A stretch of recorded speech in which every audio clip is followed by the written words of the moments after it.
네, 오늘 창세기 3장 두 번째 시간입니다. 저번 시간에 창세기 3장에서 뱀, 즉 뱀으로 상징되어져 있는 사탄이 등장해서 사탄이 여자를 유혹했죠. 그래서 선과 악의 지식나무를 먹게 유혹했습니다.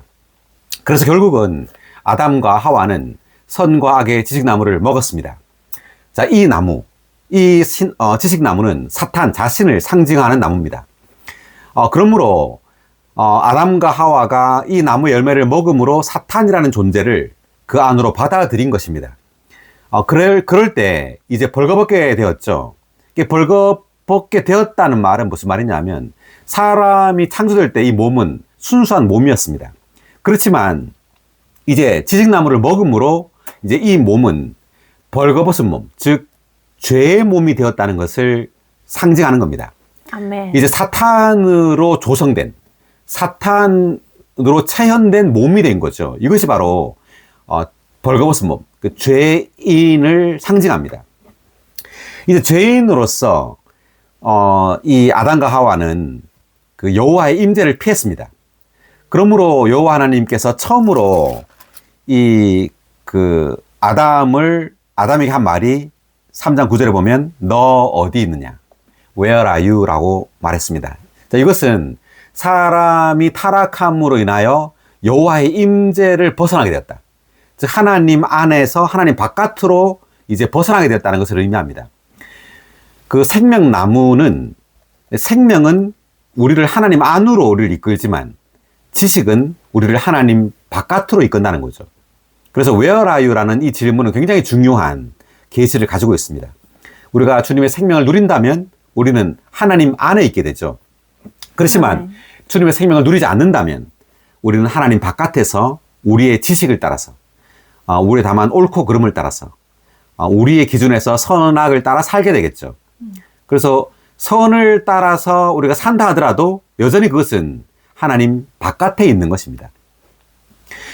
자, 그래서 이제 이 아담과 하와가 그 한 행동은 뭐냐면 3장 7절에 보면 무화과 나무 잎을 엮어서 이제 가렸습니다. 벌거벗은 몸을. 자, 이 무화과 나무 잎. 이것은 율법의 행위입니다. 즉, 우리의 선한 어떤 의로 우리의 죄를 가리려고 하는 것을 상징하죠. 그렇지만 이 무화과 나무 잎으로는 우리의 죄를 가릴 수가 없어요. 아멘. 네, 우리의 어떤 율법의 행위로는 의롭게 될 수 없다는 거죠. 갈라디아서를 특히 볼 때, 또는 로마서를 볼 때. 그래서 우리의 의로운 행위로는 절대 우리가 의롭게 될 수 없고, 우리의 죄를 가릴 수 없습니다. 반드시 예수 그리스도라는 이 한 인격을 믿음으로 우리는 의롭게 되는 겁니다. 아멘. 네, 그렇게 됨으로 우리는 의롭게 되어서 우리의 죄를 가릴 수 있게 되고, 뿐만 아니라 이제 죄가 없어지게 되죠. 왜냐하면 예수 그리스도의 십자가의 죽음으로 인해서. 그래서 주님은 결국 그 창세기 3장 21절에서 가죽옷을 이제 만들어 이제 입히게 됩니다. 그래서 지금 창세기에 이제 뱀이 그 아담과 하와를 유혹해서 선악지 나무를 먹게 함으로 이제 하나님은 뱀을 심판하게 되죠. 그 심판을 하게 되고 15절에 보면 여자의 씨는 너의 머리를 상하게 하고 라고 합니다. 이때 여자의 씨가 그리스도를 이제 상징합니다. 이제 여자의 씨이신 이 그리스도가 신약에 오셔서 십자가에서 뱀의 머리, 그 사탄을 십자가에서 심판하죠. 그것이 이제 히브리서 2장 14절에 바울이 언급하고 있습니다. 히브리서 2장 14절을 한번 볼까요? 우리가 저번 시간에 봤었나요? 자, 잠깐 한번 보겠습니다. 봤었어도. 자, 히브리서 2장 14절 한번 읽어보실래요? 자녀들이 피와 살을 가졌으므로 그분 자신도 같은 모양으로 피와 살에 참여하셨습니다. 그것은 그분께서 죽으심으로써 죽음의 세력을 가진 자, 곧 마귀를 멸망시키시고. 그러니까 예수님께서 사람이 되심으로 그 피와 살을 가지셨단 말이죠. 사람이 되심으로 십자가에서 죽으셨어요. 그 피와 살을 가졌단 말은 사탄이 사람의 몸 안으로 들어왔기 때문에 주님은 피와 살을 가짐으로, 즉 육체가 되심으로 육체 안에서 사탄을 멸망시켰다는 이야기입니다. 그래서 그분께서 예수 그리스도께서 죽으심으로써 죽음의 세력을 가진 자, 곧 마귀를 멸망시켰다고 말합니다. 아멘. 할렐루야. 아멘. 마귀는 십자가에서 멸망되었습니다. 할렐루야. 놀랍습니다. 지금 놀라운 일이 약 2000년 전에 발생했습니다. 그래서 창세기 3장 15절에서 주님께서 하신 이 약속이 지금부터 2000년 전에 성취되었죠. 십자가에서. 그러나 창세기 3장 15절에서는 성취된 게 아니에요. 다만 이런 약속을 주셨죠. 여자의 씨가 뱀의 머리를 상하게 할 것이라는 약속을 주셨지만 이것이 집행된 것은 신약에 와서 예수 그리스도의 십자가에서 못 박혀 죽으심으로 이제 성취된 거예요. 아멘. 자, 그리고 이제 20절, 오늘 이제 20절부터 볼 텐데, 자, 20절 한번 읽어보겠습니다. 그 사람은 자기 아내 이름을 하와라고 하였다. 왜냐하면 그 여자가 살아있는 모든 것의 어머니였기 때문이다. 다시 한번 읽어볼까요? 그 사람은 자기 아내의 이름을 하와라고 하였다. 왜냐하면 그 여자가 살아있는 모든 것의 어머니였기 때문이다. 할렐루야. 아멘. 하와. 이 하와라는 이름은 굉장히 중요한 이름이에요. 그러니까 그 하나님께서 창세기 2장 끝에서 하와를 아담의 갈비뼈로 만들었잖아요. 그때 만들었을 때는 이 하와라는 이름을 안 지었죠. 하나님이 짓지 않았습니다. 지금 창세기 3장 20절에서는 20절에 와서야 아담이 지금 이 여자 이름을 하와라고 지은 거예요. 그렇다면 왜 그때 당시에 창세기 2장에서 이름을 하와라고 안 하고 지금 창세기 3장에 와서야 이렇게 이름을 지었느냐 하면 그 이유가 바로 여기에 있어요. 그러니까 하와라는 이 이름의 의미가 살아있다, 살아있음, living이라는 뜻입니다. 영어로 living. 그 타락한 이후죠. 3장에서 그 뱀의 유혹으로 인해서 지식나무, 그 사탄을 상징하는 이 열매를 먹음으로 사람은 타락했어요. 죄인이 되어버렸죠. 죄인이 되었고 죽을 운명에 처해 있는 거예요. 왜냐하면 이 나무는 죽음의 세력을 가진 사탄을 상징하잖아요. 그러므로 반드시 죽게 돼 있어요. 마치 독약을 먹은 것처럼. 죽게 되는데 그렇지만 살아있게 됐다는 말이죠. 하와라는 이름을 붙였다는 것은 아담이. 그래서 그 창세기 2장에서는 다만 여자라고 불렀죠. 그러니까 아담이 이제 남자니까 남자에게서 났으니 여자라고 하리라 한 말은 이 여자라는 이 이름의 의미는 그 남자가 영어로 man이죠. 여자는 woman입니다. 자, 그 말은 남자에게서 나왔으니 여자라고 하리라 이 말은 똑같은 존재가 산출됐다는 뜻이에요. 그 사람에게서 사람이 산출됐다는 뜻이죠. 그 요한복음 3장에 보면 육체에서 난 것은 육체이고 그 영에게서 난 것은 영이다 이렇게 말하죠. 그래서 그 똑같은 종류를 산출한단 말이에요. 그러니까 남자에게서 태어나면 사람에게서 태어나면 사람이다. 그러니까 그 예표상으로 아담이 그리스도를 예표했었고 창세기 2장에서 그리스도에게서 태어난 이 여자, 태어난 이 교회도 또한 뭐란 말이에요? 그리스도란 말이에요. 예, 그리스도에게서 산출된 교회 또한 그리스도라는 것을 의미하는 겁니다. 아멘. 굉장히 놀라운 계시죠. 그렇기 때문에 그 에베소서 1장 23절에서 바울이 말하기를 교회는 그리스도의 몸이니라고 말하죠. 예, 교회. 즉 믿는 이들, 예수 그리스도를 믿는 이 사람들이 다만 믿고 천당하는 사람들이 아니라 이 사람들이 바로 그리스도, 그분 자신의 몸이라는 거예요. 아멘. 네, 마치 하와가 아담의 몸인 것처럼. 이제 그런 뜻이고요. 여기서 이제 하와라는 뜻은 living, 살아있다는 뜻이죠. 창세기 2장에서의 그 여자는 다만 교회가 그리스도의 복사판, 그리스도의 재생산이라는 의미고요. 여기에서 이제 하와라는 이 이름이 가진 의미는 living이라는 뜻이에요. 살아있다. 그러니까 이 이름은 그 존재를 가리키는 겁니다. 그러니까 이름이 living이란 말은 그 존재가 living이란 말이에요. 그 존재가 살아있어요, 그냥. 살아있는 존재다. 영원토록 살아있는 거예요. 이 존재는. 자, 한번 그 말씀을 한번 찾아볼게요. 자, 고린도전서 15장 22절.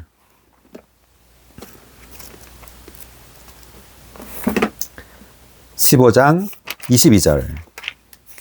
아담 안에서 모든 사람이 죽은 것 같이 그리스도 안에서 모든 사람이 살아나게 될 것입니다. 할렐루야. 아멘. 아담 안에서 모든 사람이 죽은 것 같이 그리스도 안에서 모든 사람이 살아나게 될 것입니다. 아멘. 그리스도 안에서 모든 사람이 하와가 될 것입니다. 아멘. 네, 우리는 아담 안에서, 즉, 그 죄인이 된, 그 타락한 존재를 대표하는 이 아담 안에서는 모든 사람이 죽은 거예요. 아멘. 그렇지만, 이제 그리스도의 죽음과 부활을 통해서는 어떻게 된다고요? 모든 사람이 살게 된다는 거죠. 이게 바로 리빙입니다. 그리스도 안에서는 모든 사람이 하와가 된단 말이죠. 아멘. 할렐루야. 아멘. 근데 우리는 하와예요. 예수 그리스도를 믿었기 때문에 우리는 그리스도 안에 있죠. 그리스도 안에 있기 때문에 우리 모든 믿는 이들은 하와입니다. 아멘. 할렐루야. 아멘. 네, 그리스도 안에서 모든 사람이 살아나게 될 것입니다. 할렐루야. 그리스도 안에서 모든 사람이 리빙 하와입니다. 아멘. 하와. 하와. 네, 우리는 영원토록 그 이름이 하와예요. 아멘. 영원토록 리빙입니다. 아멘. 놀랍죠? 아멘. 자, 또 한 구절을 보겠습니다.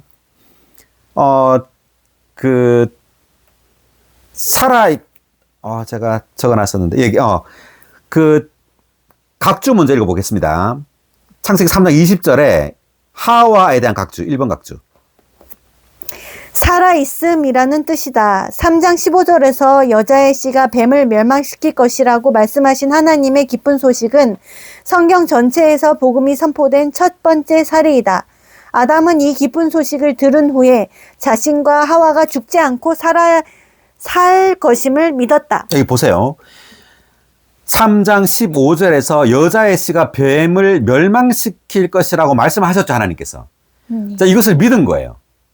자, 믿었기 때문에 아담은 그 아내의 이름을 하와라고 이름을 한 겁니다. 살아있음이라고 지은 거예요, 이름을. 그 요한복음 3장 14절을 한번 보겠습니다. 요한복음 3장 14절부터 16절까지. 모세가 광야에서 뱀을 들어올린 것 같이 사람의 아들도 반드시 들려 올려져야 합니다. 네, 모세가 광야에서 뱀을 들어올렸다. 민수기 이게 지금 21장 이야기입니다. 불뱀에 이제 물렸죠, 이스라엘 백성들이. 그래서 모세는 놋으로 뱀을 만들어요. 그래서 놋뱀이죠, 그게. 놋은 심판을 상징합니다. 그러니까 하나님의 심판이에요. 놋뱀을 들어 올렸는데, 이 들어 올린 뱀에 물린 사람들이 쳐다보니까 어떻게 됐어요? 살아나게 된 겁니다. 아멘. 네, 쳐다본 즉 살아났어요. 그러니까, 예수 그리스도가 뱀으로 지금 여기에 비유되고 있는 겁니다. 그렇죠, 지금 보니까. 모세가 광야에서 뱀을 들어 올린 것 같이 사람의 아들도 반드시 들려 올려져야 합니다. 그러니까 사람의 아들이 지금 뱀에 비유되고 있잖아요. 그러니까 예수 그리스도는 뱀으로서 십자가에 못 박힌 거예요. 아멘. 네, 말이 이상하게 들릴지 모르지만 성경에 계시는 그래요. 뱀으로서 못 박혔단 말은 주님께서 죄가 되심으로, 육체 안에서 주님이 죄가 되심으로 십자가에서 하나님의 심판을 받은 겁니다. 그래서 하나님은 예수 안에서 사탄을, 뱀을 멸망시킨 거예요. 아멘. 네, 그것을 이스라엘 백성은 쳐다봤다는 것을 믿었다는 거죠. 여기 지금 창세기 3장에서도 마찬가지예요. 3장 15절에서 여자의 씨가 뱀의 머리를 상하게 한다라는 말을 했죠. 이것을 아담이 믿은 겁니다. 네, 믿었을 때 살아나게 됐다는 거죠.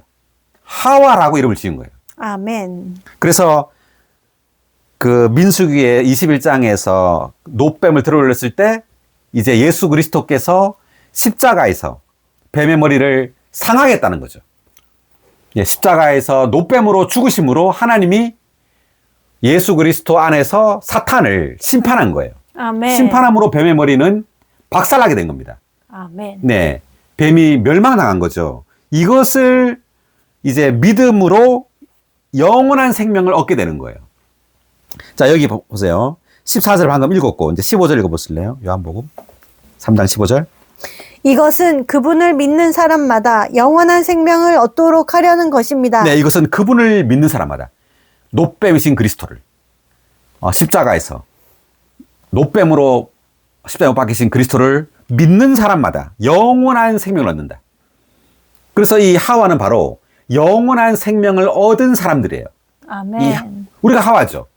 우리가 바로 영원한 생명을 얻음으로 살아있음, 리빙이 된 겁니다. 아멘. 할렐루야. 아멘. 우리는 예수 그리스도께서 십자가에 못 박히신 것을 믿는 이들이에요. 네, 믿음으로 우리는 하와가 된 겁니다. 아멘. 영원한 생명을 얻은 거예요. 자, 16절 읽어볼래요? 하나님께서 세상을 이처럼 사랑하시어 독생자를 주셨습니다. 이것은 그분을 믿는 사람마다 멸망하지 않고 영원한 생명을 얻도록 하려는 것입니다. 아멘. 그분을 믿는 사람마다 멸망하지 않고. 창세기 3장에서 지식나무를 먹음으로 모든 인류는 멸망하게 되는 거예요. 멸망할 운명에 처해 있죠. 사탄을 받아들였기 때문에 사탄과 동일한 운명을 가지고 불못에 들어가게 되었어요. 그렇지만 이제 독생자 예수 그리스도를 보내셔서 십자가에서 못 박혀 죽으심으로 이제 이 예수를 믿는 사람마다 멸망하지 않는다는 거죠. 아멘. 멸망하지 않고 영원한 생명을 얻게 된다는 거예요. 할렐루야. 할렐루야. 바로 우리가 바로 영원한 생명을 얻은 바로 하와입니다. 아멘. 리빙. 아멘. 놀랍습니다. 자, 여기 다시 각주로 돌아오면 창세기 3장 20절에 보니까 아담은 이 기쁜 소식을 들은 후에 자신과 하와가 죽지 않고 살 것임을 믿었다. 아멘. 그 다음 계속 읽어볼래요? 그러므로 아담은 자기 아내의 이름을 살아있음을 의미하는 하와라고 하였다. 따라서 하나님은 복음의 기쁜 소식을 전한 첫 번째 전파자이셨고 아담은 첫 번째 믿는 이였다. 아담은 첫 번째 믿는 이였다. 아멘. 자, 우리가 바로 아담이자 하와예요. 네, 우리는 이 복음을 믿었죠. 아담처럼. 믿고 그 아내 이름을 아담은 하와라고 했잖아요. 네, 우리가 또한 하와입니다. 아멘. 놀랍습니다. 아멘. 네, 우리는 리빙입니다. 아멘. 우리는 하와입니다. 아멘. 할렐루야. 할렐루야. 엄청납니다. 이 하와라는 이름 정말 너무 놀라운 이름이에요. 그 사람은 자기 아내 이름을 하와라고 하였다. 아멘. 자, 그 다음 자 21절입니다. 여호와 하나님께서 아담과 그의 아내를 위하여 가죽옷을 만드시어 그들에게 입혀 주셨다. 자, 가죽옷. 창세기 그 3장 7절에서는 무화과나무 잎을 만들어 입었죠. 아담과 하와가. 그런데 21절에서는 여호와 하나님께서 직접 가죽옷을 만들어 입혀 주셨어요. 자, 이 가죽옷은 무화과나무 잎과 대조되고 있는데 무화과나무 잎은 사람의 행위, 특히 의로운 행위예요. 율법의 행위죠. 로마서와 갈라디아서에 따르면 율법의 행위예요. 선한 일을 한다고 해서 우리의 죄가 가려지고 우리가 의롭게 되는 것이 아니라는 말이죠. 아멘. 그럼 어떻게 해야 되느냐?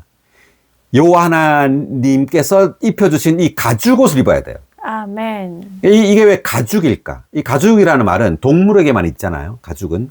그래서 이 가죽의 의미는 바로 죽음을 상징합니다. 그럼 누구의 죽음이냐? 예수 그리스도의 죽음이죠. 이 가죽옷이 다만 무화과나무잎보다 더 튼튼해서 이걸 입힌 게 아니에요.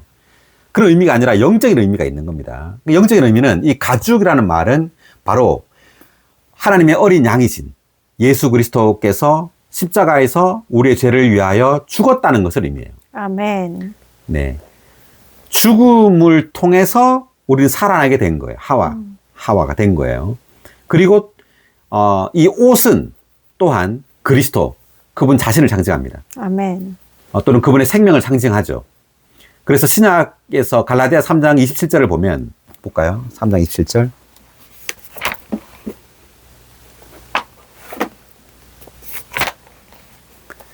이것은 그리스도 안으로 침례를 받은 여러분 모두 그리스도로 이 옷 입었기 때문이다.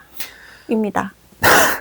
네, 그리스도 안으로 침례를 받은 여러분 모두는, 자, 안으로 침례받았다면 믿었단 말이죠.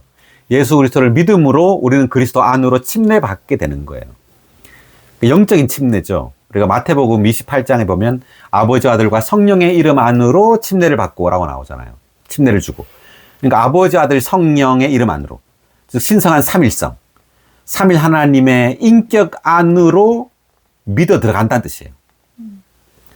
이때 그리스도는 바로 삼일 하나님 전체를 가리키는 겁니다. 다만 신격의 두 번째를 가리키는 게 아니에요. 신약에서 특히 서신서에서 그리스도라고 말할 때 이것은 다만 신격의 두 번째이신 아들만을 가리키는 것이 아니에요. 삼일 하나님 전체가 바로 그리스도로 완결된 겁니다. 아멘. 네, 아버지 아들 성령이죠. 우리 그 주님을 믿음으로 바로 삼일 하나님 아버지 아들 성령 안으로 들어가게 된 거예요. 아멘. 그러므로 우리는 그리스도로 옷 입게 된 겁니다. 그리스도가 우리의 옷이에요. 네, 그러니까 그리스도가 우리의 옷이란 말은 이때 옷이라는 것은 의를 상징합니다. 그리스도의 의. 우리는 그리스도가 우리의 의란 말이죠. 네, 그리스도 그분 자신이 의이세요. 그러니까 다만 이 옷은 의를 상징할 뿐만 아니라 또한 그리스도의 모든 미덕을 상징합니다. 그러니까 옷은 우리의 표현이잖아요. 근데 우리의 표현, 우리의 어떤 미덕, 그걸 상징하는 거예요. 그러니까 우리가 주님을 더 많이 누리면 누릴수록 우리를 통하여 많은 그리스도의 미덕이 표현돼요. 아멘.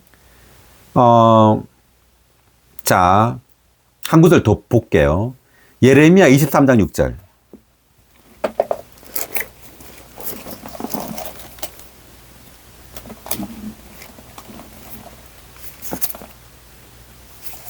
예레미야서 23장 6절입니다.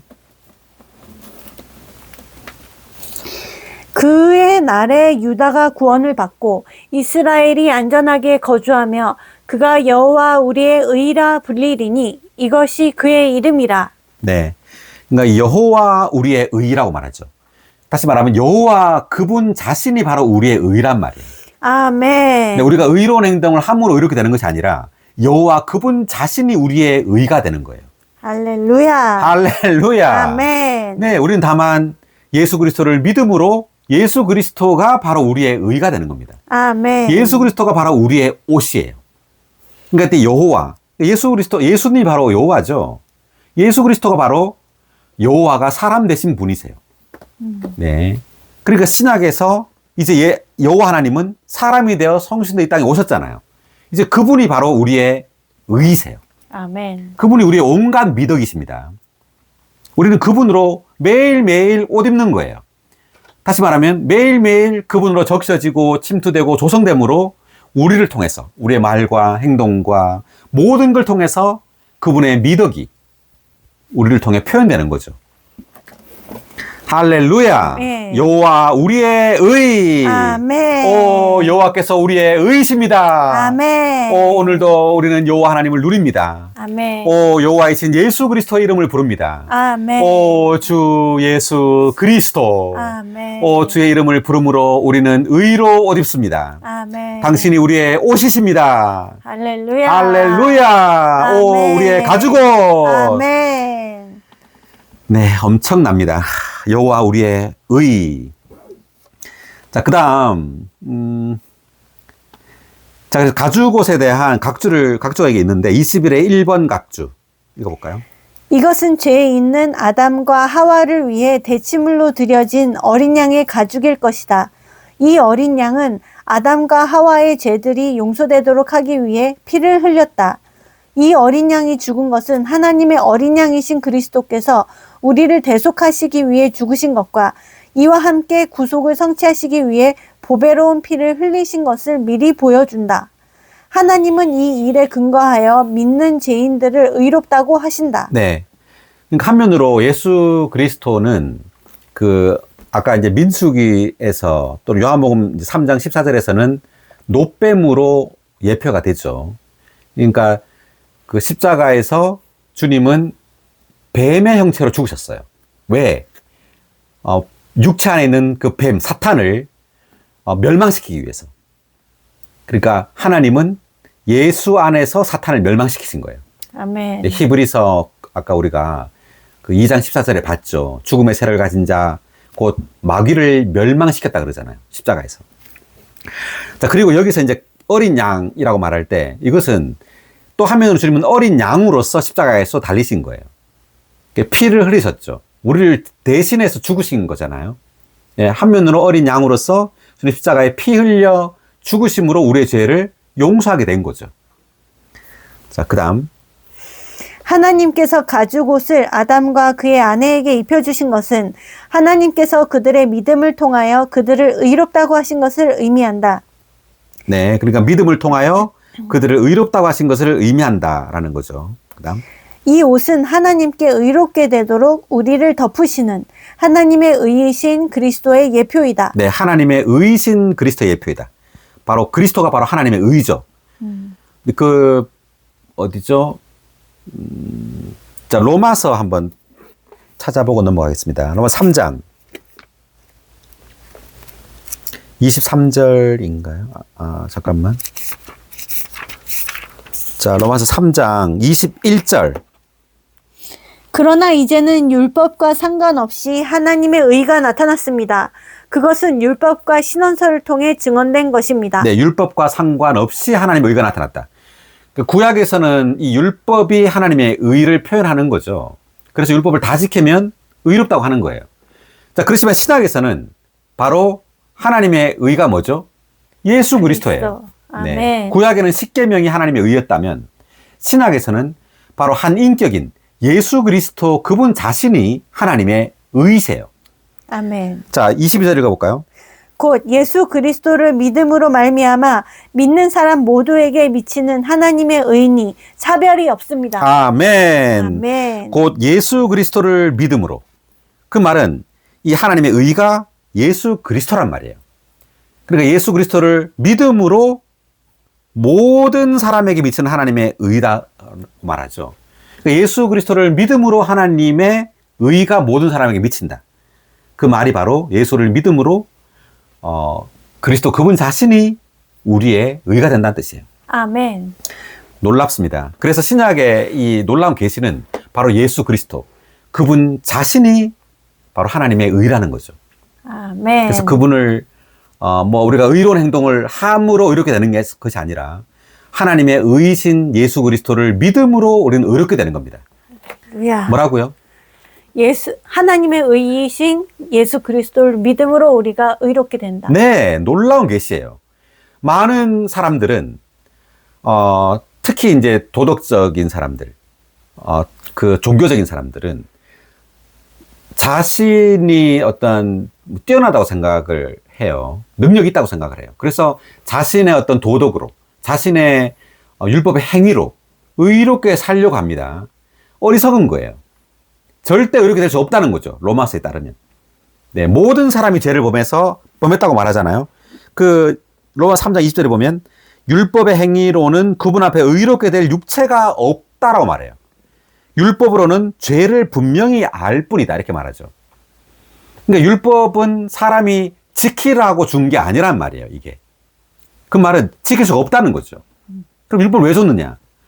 우리가 이걸 지키려고 할 때 지킬 수 없는 것을 깨닫고 우리가 죄인임을 분명히 알게 하기 위해서 준 거예요. 그러니까 죄인임을 알 때 우리는 누구에게 가죠? 예수 그리스도에게 가는 겁니다. 아멘. 네, 구약에 보면은 그 이스라엘 백성들이 죄를 지으면 양이나 소나 염소를 가지고 제사장에 가잖아요. 그러니까 그 말은 뭐냐면 죄를 범한다. 즉 율법을 어긴다는 거죠. 어기면 재물을 가지고 가도록 만들어놨어요. 제사를 지내도록.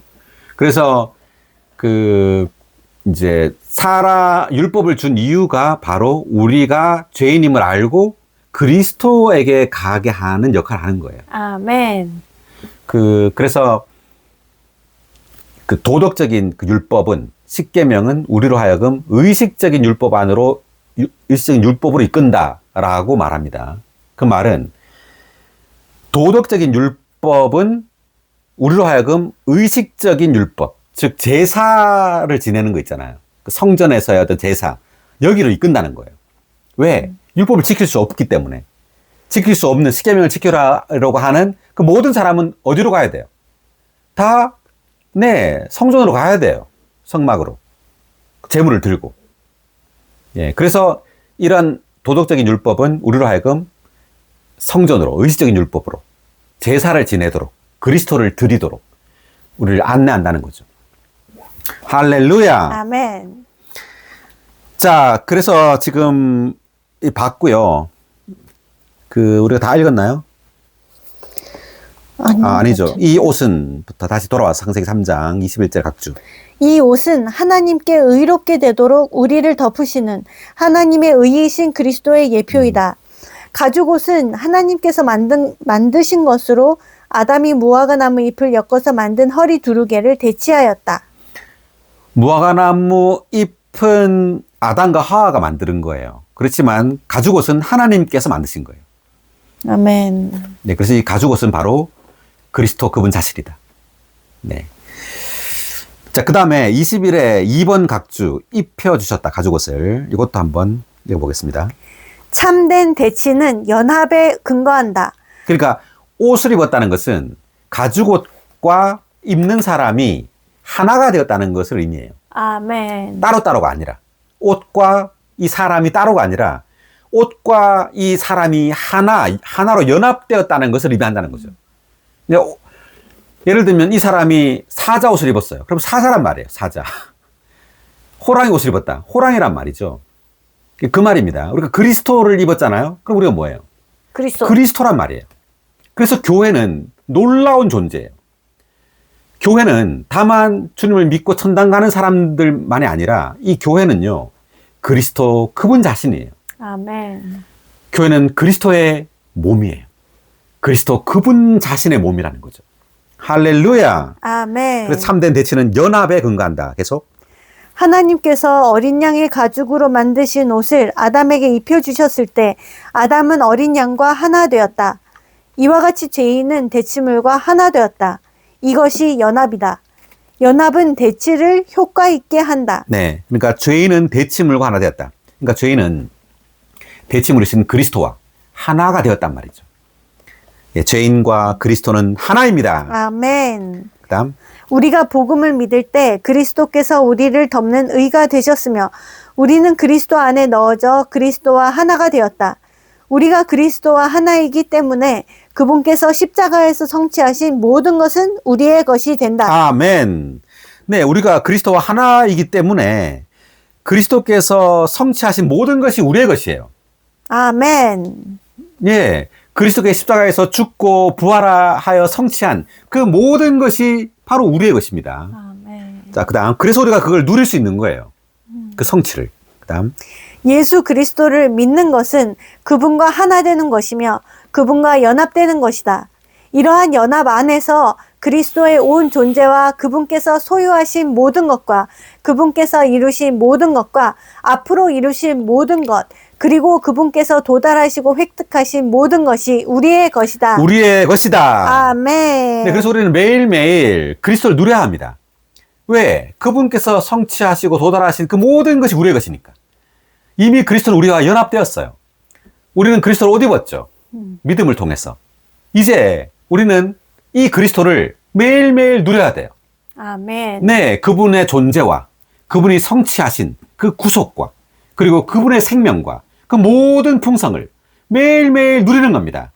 아멘. Enjoy Christ. 할렐루야. 할렐루야. 아멘. 우리는 그리스도를 누리는 사람들입니다. 아멘. 우리는 다 뭐 외적으로 뭘 지키는 사람들이 아니에요. 여전히 주님을 믿고도 우리는 많은 것을 지키려고 해요. 영적이 되려고 하고 또 자신이 영적인 걸 막 보여주려고 하고 어리석은 겁니다. 우린 다만 단순하게 주님을 누려야 돼요. 아멘. 네, 다만 우리의 입을 벌려서 주님의 이름을 불러야죠. 갈수록 많이 불러야 돼요. 우리는 주님, 이제 교회 생활을 하면 할수록 더 많이 주님의 이름을 불러야 됩니다. 아멘. 그런데 갈수록 주님의 이름을 안 부르게 되죠. 종교적이거나 세상적이거나 우리가 어떤 뛰어나다고 생각할 때. 사실은 그런 게 아니에요. 우리는 가면 갈수록 주님의 이름을 더 많이 부르는 것이 정상입니다. 아멘. 주님의 이름을 부름으로 주님을 더 많이 누려야 됩니다. 그분의 모든 것이 우리의 것이기 때문에. 아멘. 할렐루야. 아멘. 네. 자, 여기까지 읽어보고요. 자, 그 다음 22절로 넘어가겠습니다. 자, 일단 가죽옷을 이제 입혀주셨고요. 그 다음 이제 그러니까 이제 하와가 된 것은 이 가죽옷 때문이죠. 우리가 주님께서 우리 죄를 위해 죽고 또 사탄을 십자가에서 또 그 머리를 박살냈고 그리고 부활하여 이제 우리에게 생명이 되셔서 우리의 옷이 되심으로 우리는 하와가 된 거예요. 아멘. 네, 우리는 리빙이 된 겁니다. 우리의 이름이 리빙. 우리의 존재는 영원토록 리빙이에요. 영원토록 살아있어요. 아멘. 자, 그 다음 22절. 여호와 하나님께서 말씀하셨다. 보십시오. 사람이 우리 중 하나처럼 되어 선과 악을 알게 되었으니 이제 그가 손을 내밀어 생명나무의 열매마저 따먹고 영원히 살도록 해서는 안 되겠습니다. 그래서 여호와 하나님은 그 사람을 에덴 동산에서 내보내시고 그의 근본이 된 땅을 경작하게 하셨다. 자, 이게 무슨 말이냐면 사람이 우리 중 하나처럼 되었다라는 말은 창세기 3장 5절에서 지금 뱀이 그 여자에게 한 말이 뭐냐면은 하나님은 그대들이 그것을 먹는 날에는 눈이 열려서 하나님처럼 되어 선과 악을 알게 될 줄 아시고서 그렇게 말씀하신 것이에요. 이렇게 유혹했죠. 그래서 그 나무를 먹었잖아요. 지나무를. 그래서 그랬는데 지금 22절에서 여호와 하나님께서 하시는 말씀이 사람이 우리 중 하나처럼 되었다 이 말은 실제로 아담과 하와가 이 지나무를 먹음으로 하나님이 된 것이 아니에요.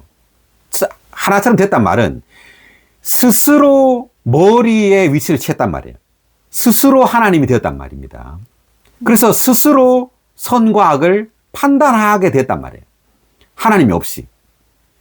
이제 자기 스스로 옳은 대로 행하게 됐어요. 그 말입니다, 이게.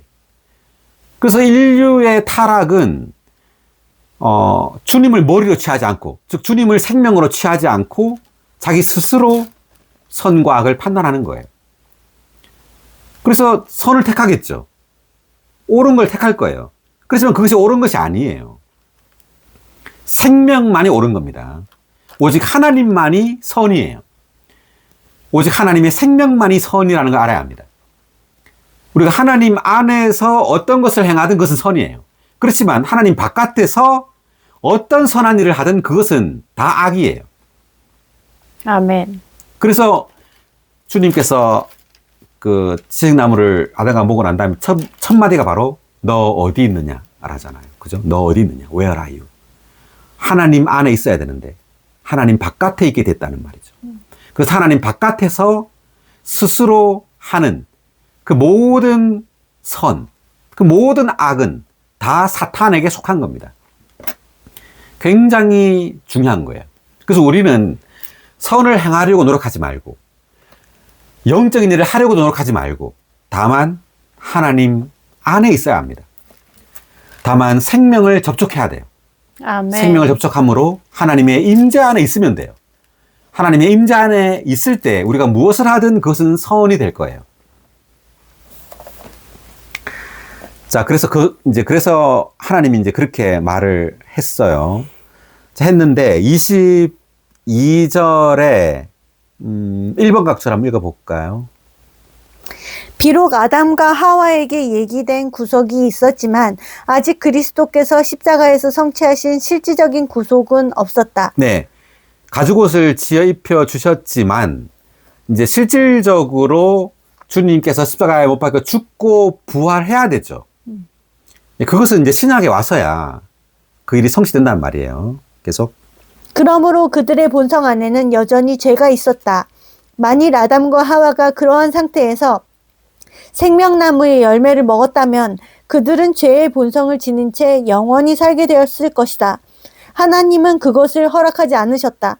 죄 있는 사람은 사람에게 생명이 되시는 하나님을 상징하는 생명나무를 결코 만져서는 안 되므로 하나님은 실질적인 구속이 성취될 때까지 생명나무에 이르는 길을 막으셔야 했다. 네.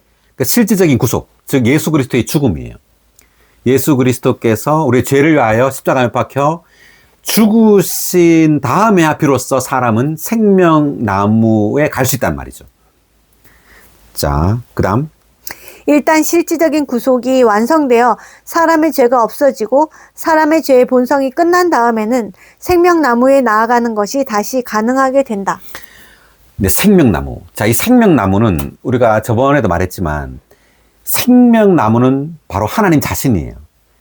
자, 생명은 바로 하나님 자신입니다. 네, 생명은. 하나님께서 우리에게 주고자 하는 것이 뭐예요? 생명이죠. 그러니까 온 성경은 이 생명, 영원한 생명입니다. 이것은 사람의 생명이 아니에요. 신성한 생명. 하나님의 생명. 영원한 생명이에요. 이 영원한 생명은 하나님과 분리된 또 어떤 것이 아니라 이 영원한 생명은 하나님 자신이에요.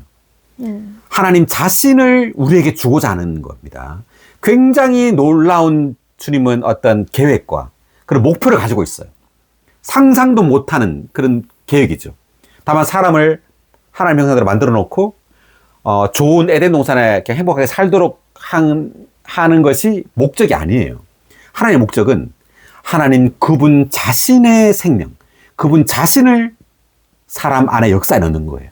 아멘. 그래서 사람으로 하여금 그분의 존재에 참여하게 하는 겁니다. 아멘.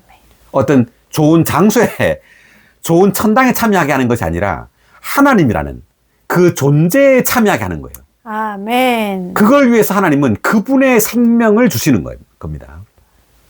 놀랍죠? 아멘. 엄청납니다. 하나님의 생명을 가진다는 것.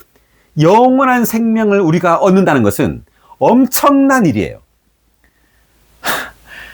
우리는 주 예수님을 믿음으로 하나님의 생명을 가지게 되었어요. 하나님의 생명을. 그 말은 하나님의 존재에 참여하게 됐단 말이에요. 영원토록 우리는 하나님 안에 있어요. 아멘. 하나님의 존재 안에 있다는 것을 의미합니다. 네. 다만 하나님께서 만들어 놓은 좋은 천당에 우리가 있는 것이 아니라 하나님이라는 그 인격, 그 존재 안에 우리는 거하게 되는 거예요. 영원토록. 할렐루야. 자, 그래서 우리가 말씀을 또 한번, 아니죠. 24절에 읽고 보겠습니다. 24절. 이렇게 하나님은 사람을 쫓아내시고 나서 에덴 동산 동쪽에 그룹들과 사방으로 돌며 불을 뿜어내는 칼을 두시어 생명나무에 이르는 길을 지키게 하셨다. 자, 24절 중요한 구절 한 번 더 읽어볼까요? 이렇게 하나님은 사람을 쫓아내시고 나서 에덴 동산 동쪽에 그룹들과 사방으로 돌며 불을 뿜어내는 칼을 두시어 생명나무에 이르는 길을 지키게 하셨다. 생명나무에 이르는 길을 지키는 이 세 가지가 보니까 그룹들, 그리고 불, 칼이에요. 자, 이 그룹은 영어로 체러빔입니다. 체러빔. 이것은 생물을 뜻해요. 생물들. 하나님께서 창조한 피조물. 그리고 불, 그리고 칼. 이 세 가지가 무엇을 상징하느냐면요. 자, 이 그룹은 영광을 상징합니다. 하나님의 영광. 그래서 히브리서 보면은 영광의 그룹이라는 단어가 나와요. 그리고 불은 하나님의 뭘 상징할까요? 하나님의 거룩을 상징합니다. 거룩함, holiness. 그다음 칼은 하나님의 의입니다. 의, righteousness. 그러니까 이 세 가지가 다 하나님의 속성을 상징해요. 그러니까 그룹들은 영광, 하나님의 영광, 불은 하나님의 거룩함, 칼은 하나님의 의. 이 세 가지 속성, 이 하나님의 세 가지 속성이 생명나무로 가는 길을 막았다는 것은 이 생명이 이 세 가지 속성으로 구성되어 있다는 것을 의미해요. 그러니까 사람에게는 이 세 가지 속성이 없다는 거죠. 사람의 타락으로 인해서 사람은 죄인이 되었죠. 그렇기 때문에 이 하나님의 이 세 가지 속성을 가졌어야만 하는데 못 가지게 됐단 말이에요. 하나님은 사람으로 하여금 하나님의 영광과 하나님의 거룩함과 하나님의 의를 가지게 하는 것이 하나님의 목적이에요. 네. 그러니까 이 세 가지 속성은 하나님의 그 생명의 속성입니다. 우리가 하나님의 생명을 가질 때 이 세 가지 속성도 가지는 거예요. 그 생명의 내용이라고 할 수 있죠. 아멘. 네. 자, 그래서, 자, 이 세 가지 속성이 굉장히 이제 중요한데, 한번, 자, 히브리서 10장 19절을 먼저 보겠습니다.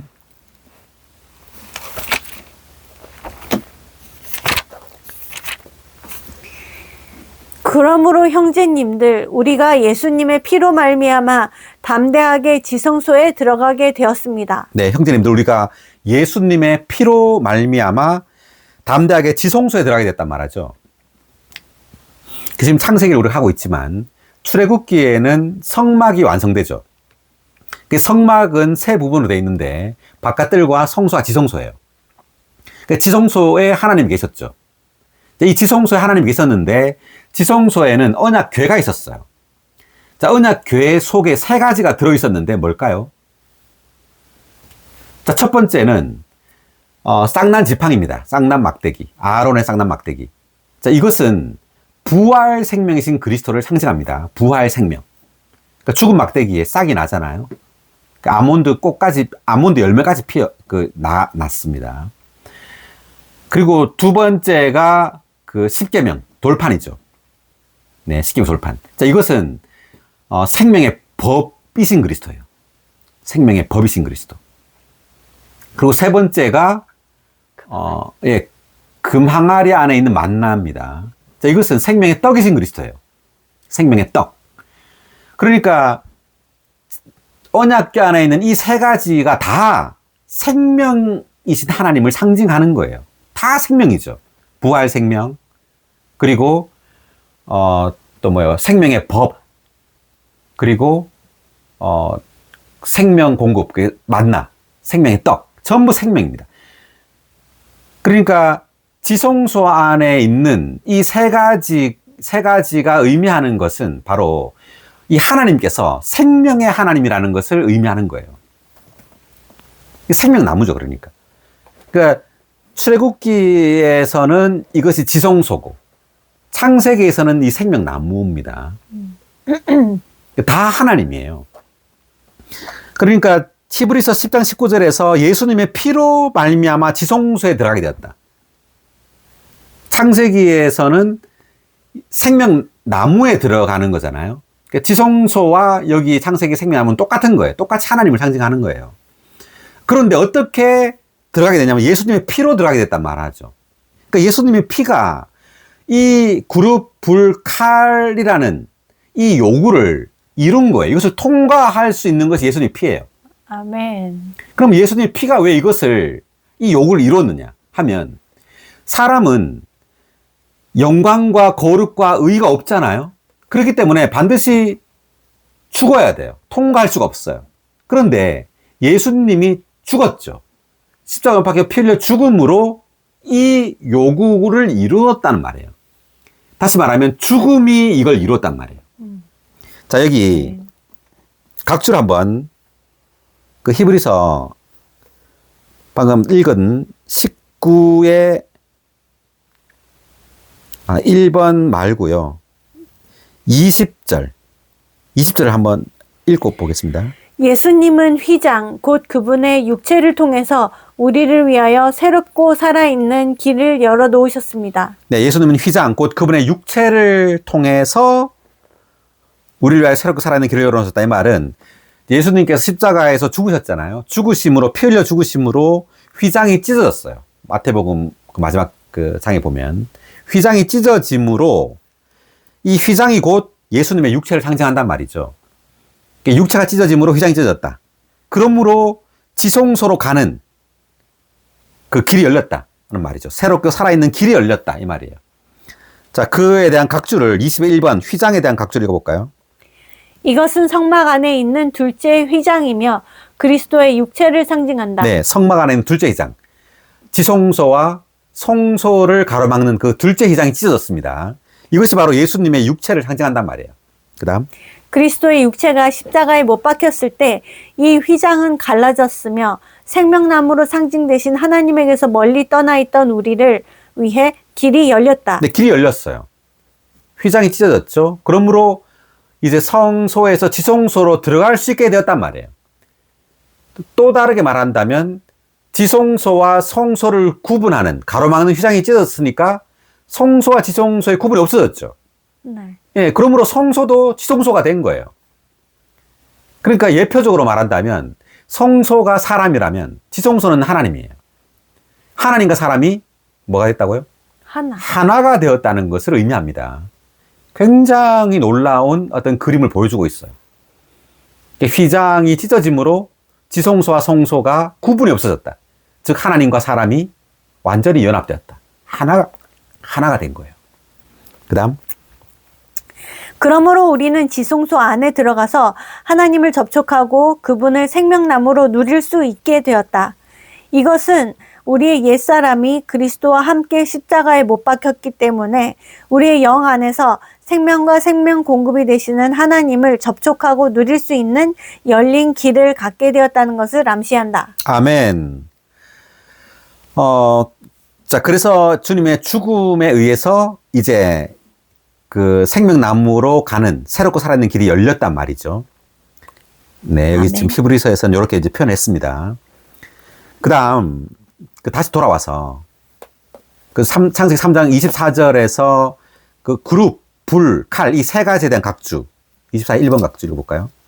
하나님은 그룹들과 불과 칼이라는 세 수단을 사용하시어 생명나무에 이르는 길을 막으셨다. 그룹들은 하나님의 영광을 상징하고 불은 하나님의 거룩함을 상징하며 죽이는 데 사용되는 칼은 하나님의 의를 상징한다. 네, 이 그룹들은 하나님의 영광, 그다음 불은 하나님의 거룩함, 그리고 칼은 하나님의 의를 상징한다라고 돼 있죠.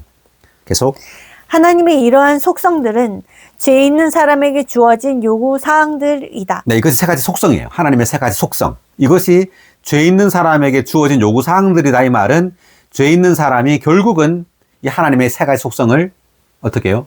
가져야 한다는 뜻이에요. 어떻게? 그리스도의 구속에 의해서 생명을 누림으로, 하나님의 생명을 누림으로 이 세 가지 속성을 가져야 된다는 뜻이에요. 아멘. 그다음 죄 있는 사람은 이러한 요구사항들을 충족할 수 없기 때문에 그리스도께서 십자가에서 모든 것을 포함하여 죽으심으로 말미암아 하나님의 영광과 거룩함과 의의 요구를 충족해 드림으로써 우리가 지성소에 들어가 생명나무에 동참하도록 새롭고 살아있는 길을 열어놓으실 때까지는 사람이 생명나무이신 하나님을 접촉하는 것이 허락되지 않았다. 그리스도께서 십자가에서 이제 죽으심으로 하나님의 영광과 거룩함과 의의 요구를 충족해 드렸다. 이 말은 주님의 죽음 자체가 하나님의 영광, 거룩, 의를 우리에게 줬단 말이 아니에요. 죽음을 통해서 다만 우리가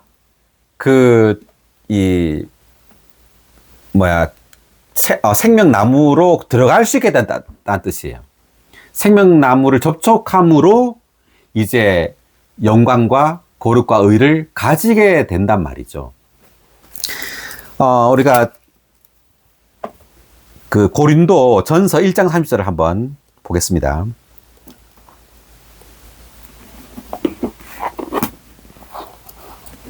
그러나 여러분은 하나님에게서 나서 그리스도 예수님 안에 있고 이 그리스도 예수님은 하나님에게서 나오셔서 우리에게 지혜 곧 의와 거룩하게 함과 구속이 되셨습니다. 아멘.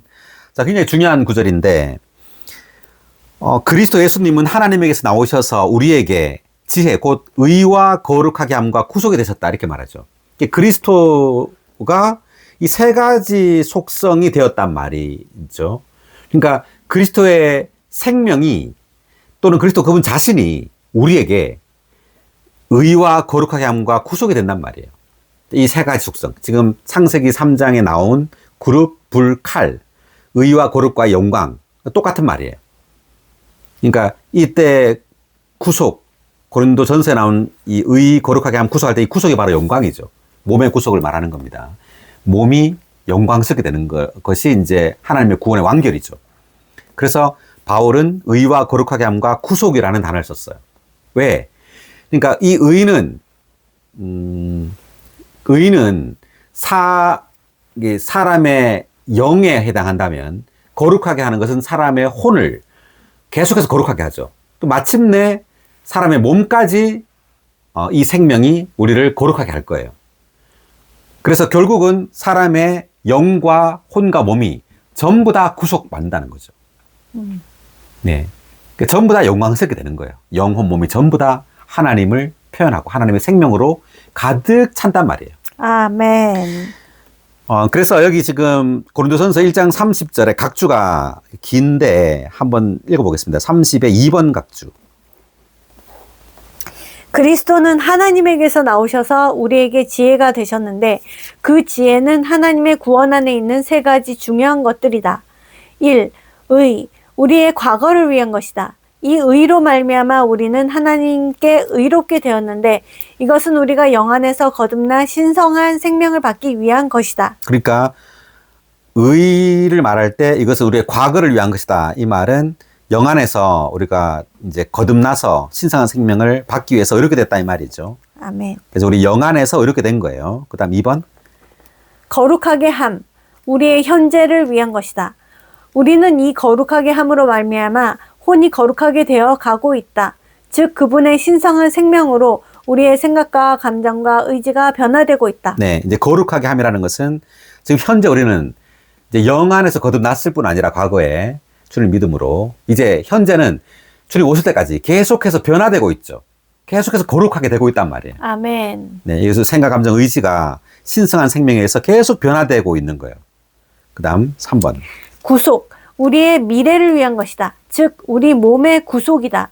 이 구속으로 말미암아 우리의 몸이 그분의 신성한 생명으로 변형되어 그분의 영광스러운 모양을 갖게 될 것이다. 네, 근데 구속은 우리의 몸의 구속이다 라는 말이죠. 즉 우리의 몸이 영광스럽게 되는 거예요. 미래에 주님께서 오시면 우리의 몸이 변형되겠죠. 그래서 결국에는 우리 마침내 우리의 영과 혼과 몸이 전부 다 구속되는 겁니다. 아멘. 할렐루야. 아멘. 네, 여기까지 읽을게요. 자, 그리고 이것이 또한 우리가 이 의와 거룩하게 함과 이 구속이 무지개의 주된 삼원색이에요. 제가 왜 무지개라는 말을 하느냐면 그 창세기 9장 13절 한번 보세요. 노아의 홍수 이후에 이제 하나님께서 물로 세상을 심판하지 않겠다는 그 약속으로 무지개를 두죠. 읽어볼까요? 내가 구름 속에 나의 무지개를 둘 것이니 이것이 나와 땅 사이에 세우는 언약의 표시가 될 것이다. 네, 무지개를 뒀습니다. 그 요한계시록에서도 이 무지개가 나오는데 이 무지개는 굉장히 중요한 의미를 가지고 있어요. 그러니까 이것은 하나님께서 약속을 지킬 것임을 가리키는 하나님의 신실함입니다. 하나님께서 언약을 하셨으면 반드시 지킨단 말이죠. 다만 이제 물로 세상을 심판하지 않겠다라는 그것만을 의미하는 것이 아니에요. 여기 13의 1번 각주를 볼까요? 무지개 된 각주. 무지개는 하나님께서 그분 자신의 언약을 신실하게 지키실 것임을 표시한다. 하나님 그분 자신이 신실이시다. 하나님은 그분의 말씀에 신실하시며 그분의 말씀은 그분의 언약이다. 우리는 성경의 끝에서 무지개를 다시 볼 수 있는데 이것은 하나님의 신실이 영원하다는 것을 가리킨다. 네. 그러니까 하나님의 신실함에 의해서 하나님께서 하신 그 약속, 언약이 결국은 다 성취된단 말이에요. 아멘. 네. 하나님께서 성경에서 말씀하신 모든 것이 다 성취가 돼요. 이 무지개로 인해서. 즉, 하나님의 그 신실함에 의해서. 그 요한계시록 4장 3절 한번 무지개를 보겠습니다. 성경의 끝에 창세기에 무지개가 나왔지만 요한계시록에서도 무지개가 나옵니다. 앉아 계신 분의 모습은 벽옥과 홍옥수와 같았으며 그 보좌 주위에 있는 무지개의 모습은 빛이 옥과 같았습니다. 네, 보좌 주위에 무지개의 모습이 나오죠.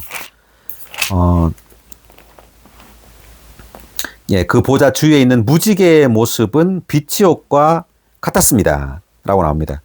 여기에서도 아까 지금 창세기에서 읽은 그 각주가 지금 나오고 있는데, 자, 어쨌든 하나님의 신실함을 보여주고 있고, 그 다음 또 한 구절을 보면은, 요한계시록 10장 1절도 한번 볼까요? 또 내가 보니 다른 힘센 천사께서 하늘에서 내려오시는데 구름을 입고 계시며 머리에는 무지개가 있으시고 얼굴은 해와 같으시며 발은 불 기둥과 같으셨습니다. 네, 머리에는 무지개가 있다 이렇게 말하죠. 무지개가 있다. 뭐 예쁘라고 있는 것이 아니라 이것은 하나님의 어떤 신실함, 언약을 반드시 지킨다는 그 하나님의 신실함을 보여주는 거예요. 그리고 또한 이 무지개가 또 하나님 자신입니다. 하나님 그분이 바로 또 무지개예요. 자, 이것을 제가 또 말하겠는데, 요한계시록 한 구절 더 보면, 21장,